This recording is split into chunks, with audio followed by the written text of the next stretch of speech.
Part 2 of the Darkstalkers Story Explained mainly covers the events of Darkstalkers 3, also known as Vampire Savior. However, I'll also touch on the stories of characters who are only present in Vampire Hunter 2 and Vampire Savior 2. Two games that are sort of remakes of Darkstalkers 3, featuring returning characters while omitting others. Capcom just loves to confuse the heck out of players with a ton of different versions of the same game. Without further ado, here's the Darkstalkers Story Explained, Part 2.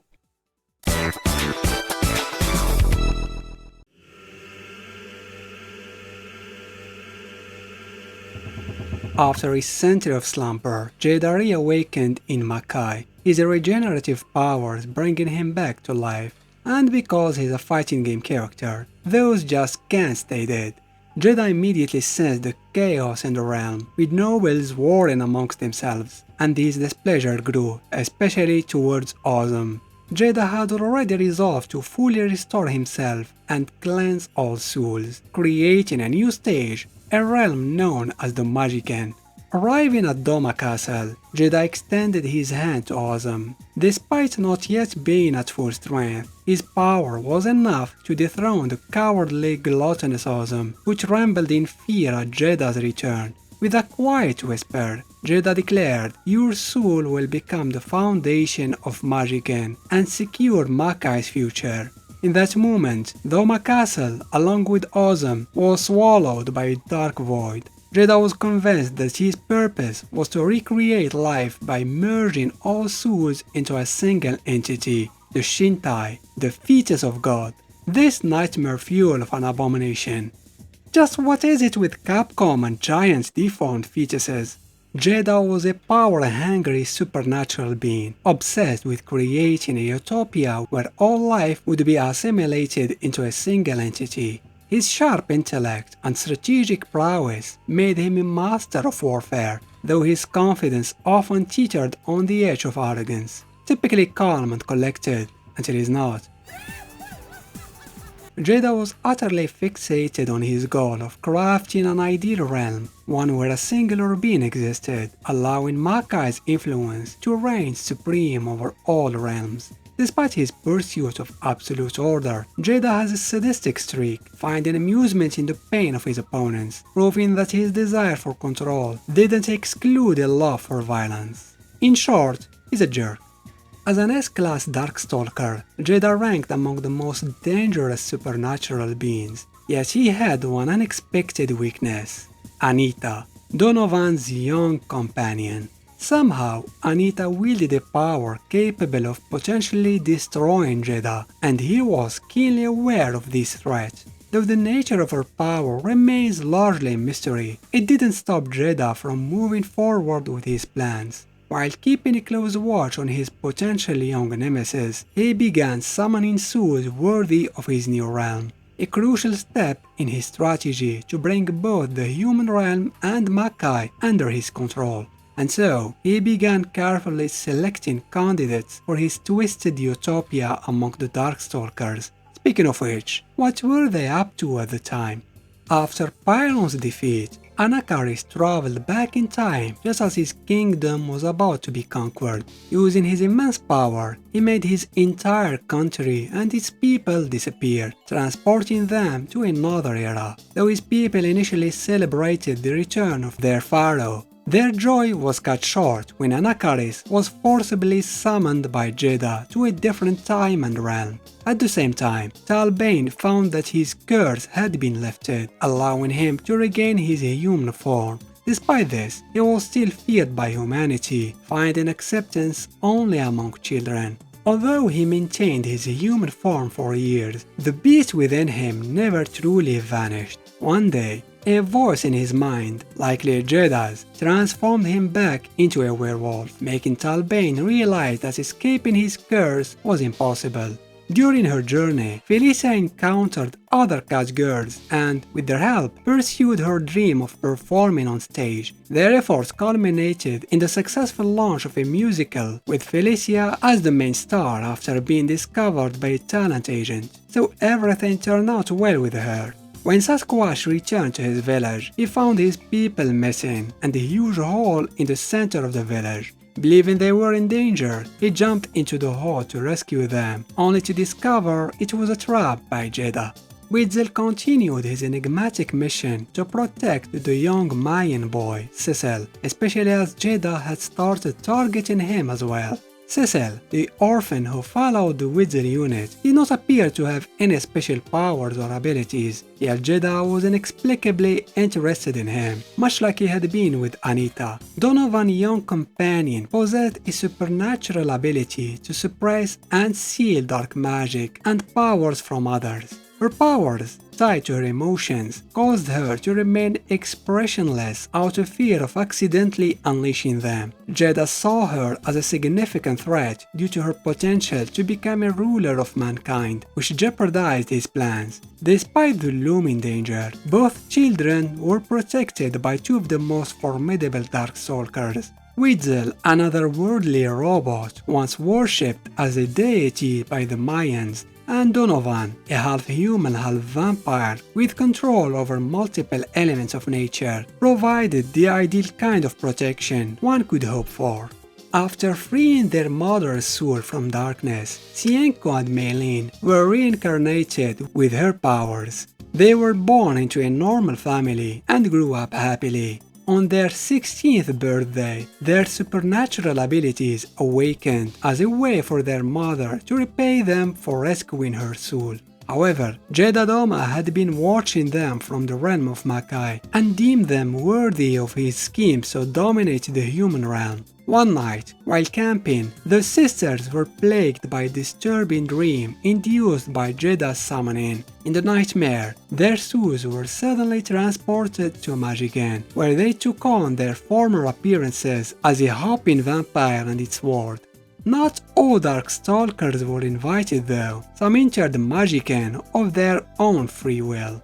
When Osman and his castle vanished, Lord Raptor was left perplexed. Upon reaching the location where Ozam castles had stood, he discovered the entrance to the realm of Magican. Determined to claim power for himself, Raptor resolved to defeat Jedah, the ruler of Magican, and take his place. One thing you can't fault Raptor for is lacking self-confidence. Meanwhile, freed from the cursed armor Hania after his battle with Pyron, Bishamon and his wife chose to become monks, finding peace in their travels across Japan. Several years later, he visited an old temple where he discovered writings about a realm known as Makai. Among these writings were drawings that depicted the armor Hania, the sword Kien, and other creatures similar to those he had encountered. Bishamon realized that someone like him would fall victim to the same fate. Determined to prevent another warrior from suffering the same curse, he knew he had to seal the dark magic of the armor away.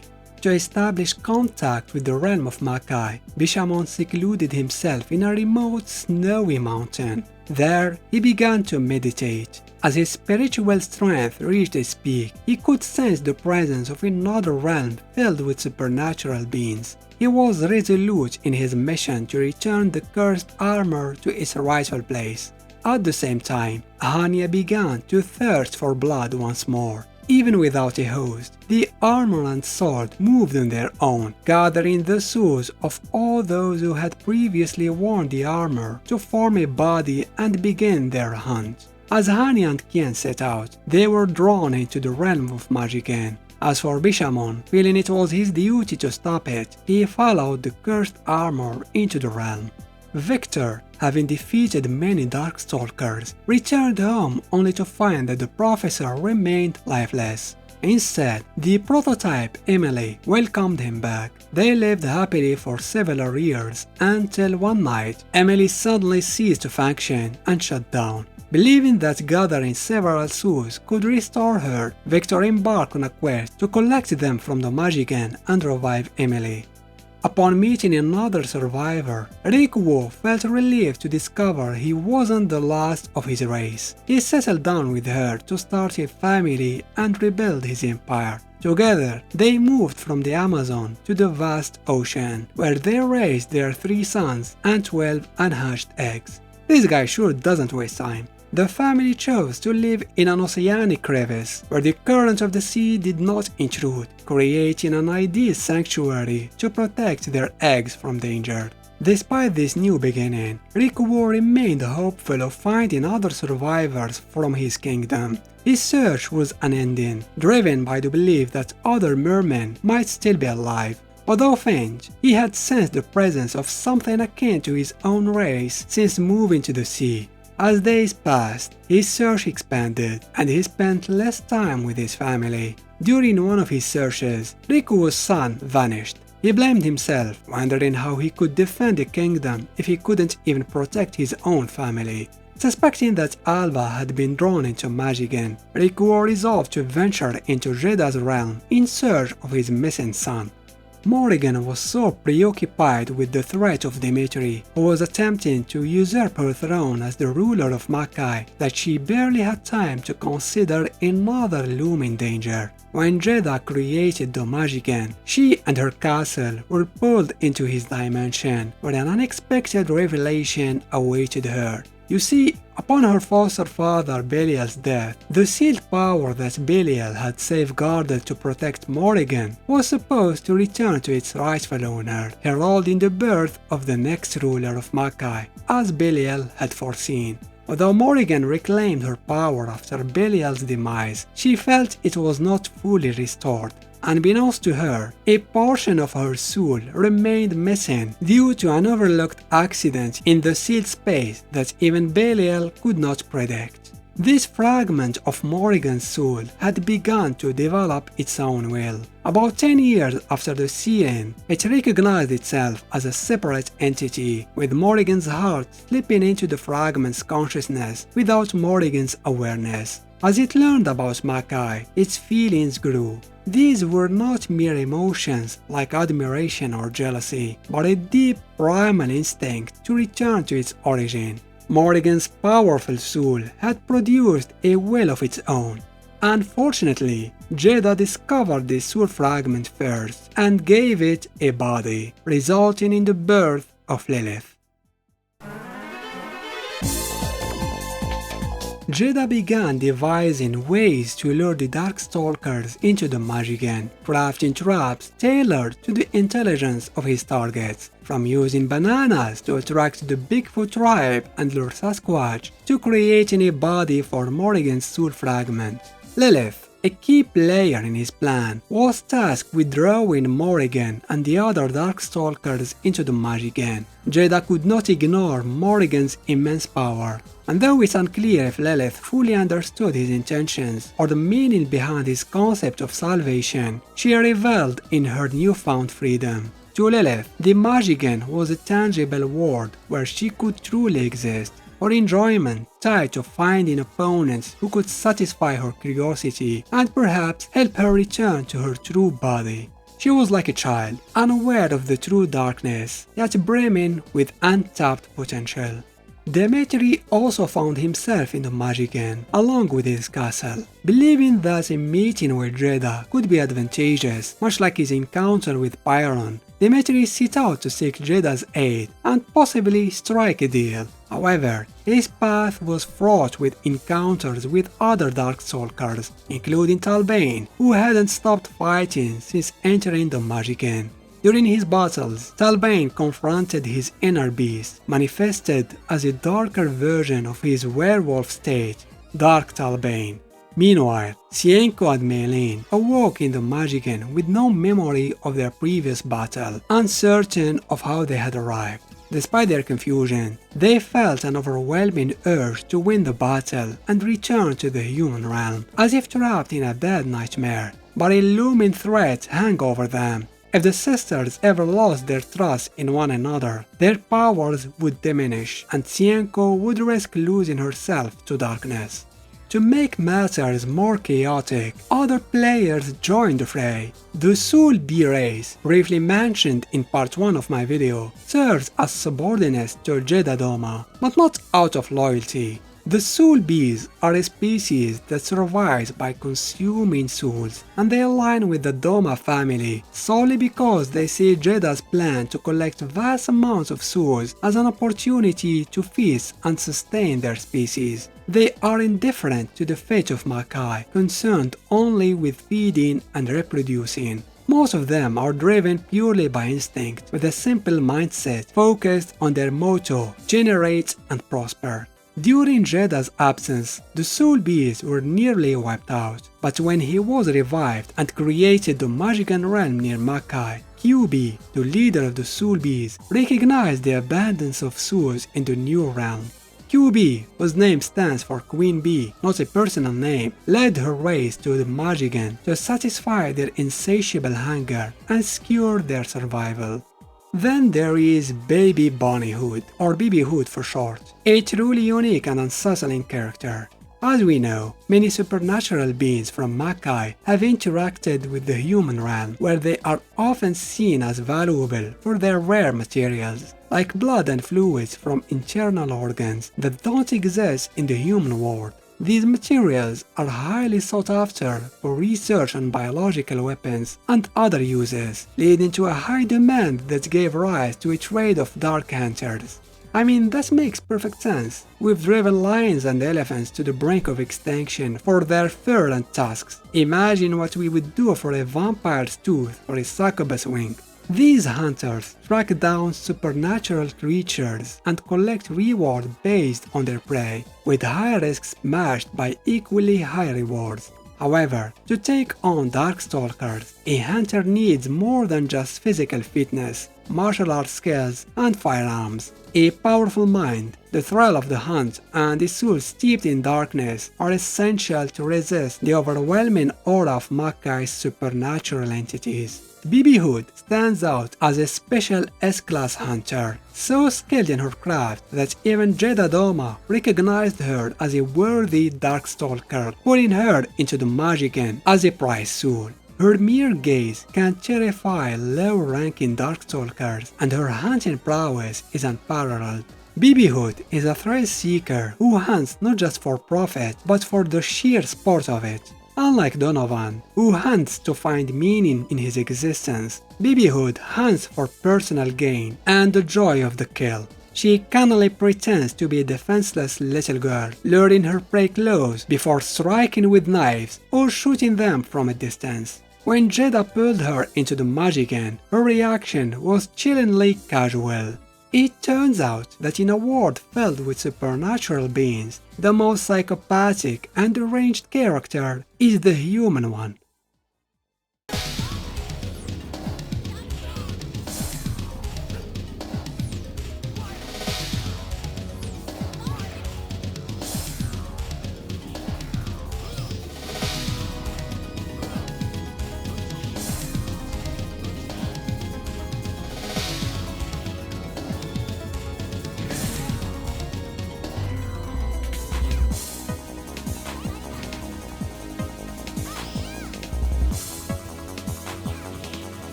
Morrigan managed to battle Jedah, but the outcome of their fight remains unknown. What is known, however, is her intense encounter with Lilith, the other part of her soul. The two succubi engaged in a fierce battle, with Lilith desperately trying to reclaim Morrigan's body as her own. Despite Lilith's determination, Morrigan had the upper hand, being both more powerful and more experienced than the third of our soul that had just obtained a physical form. Recognizing Lilith's true nature and intentions, Morrigan made the decision to fuse with her, inviting Lilith to come inside her.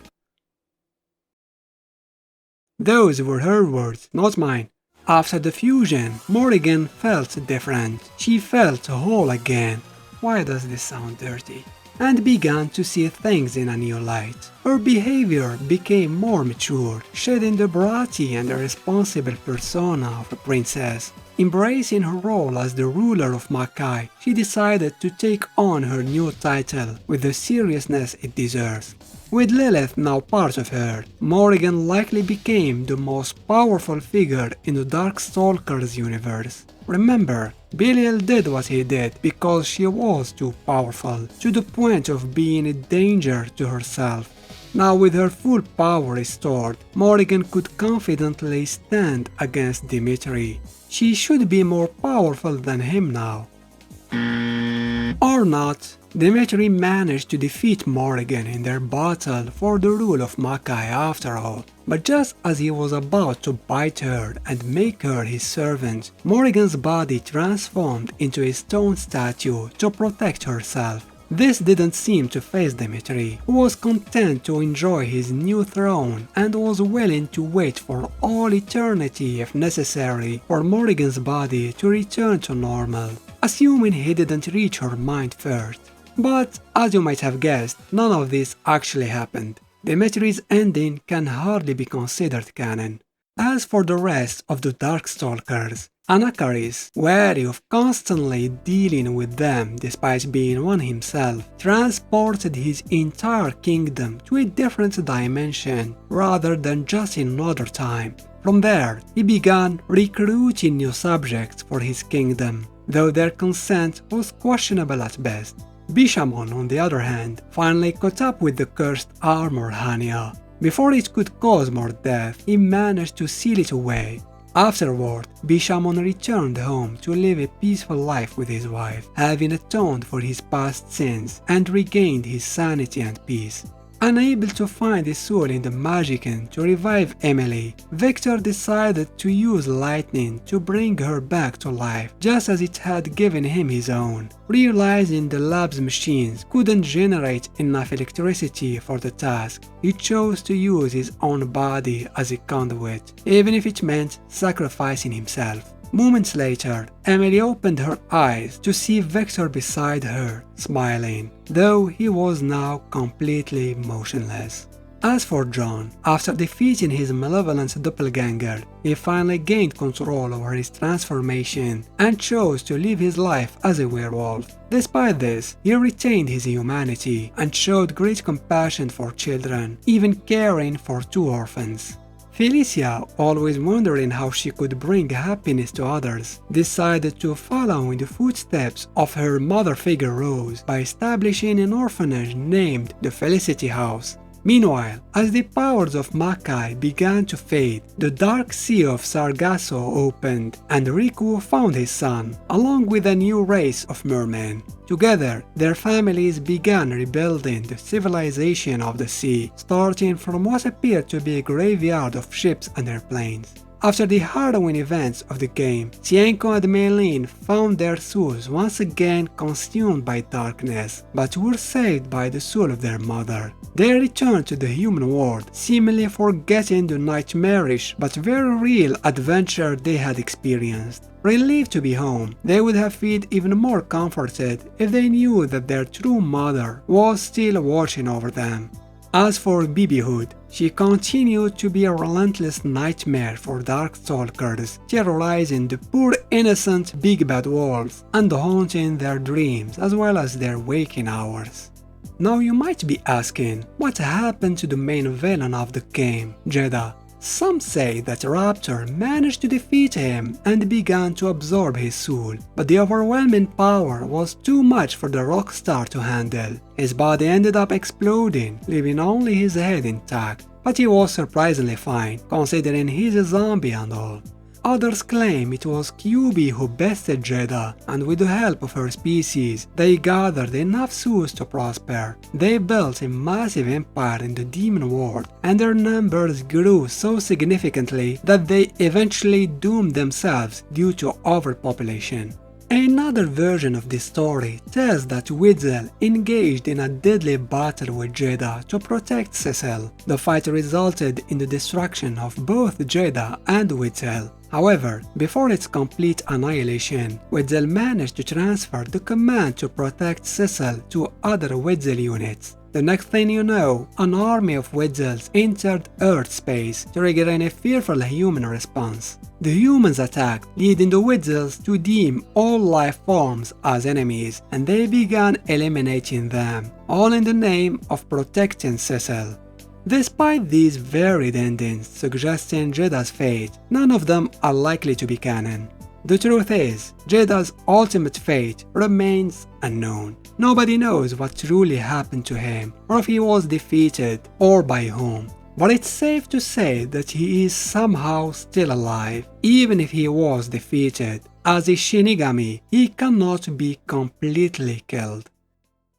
Anyway, this question can be easily answered with a simple look at Darkstalkers 4. Oh wait, there is no Darkstalkers 4. For some reason, Capcom decided to abandon the series, and aside from a few characters making appearances in other crossover games, the series has been utterly neglected. Despite fans begging for its return and clinging to hope for a new release, there hasn't been a sequel since 1997. Yet the series continues to live on through multiple parts, other forms of media, and the inclusion of its iconic characters in various crossover games, even as cameos and nods. This series is just too darn good to be left aside. The roster is incredibly rich and charismatic, with the potential to be expanded further. I can easily see Dante fitting right in with the Darkstalkers, or even the Invisible Man making an appearance in a new installment. My point is, the world has an endless supply of mythological creatures that could be integrated into the series.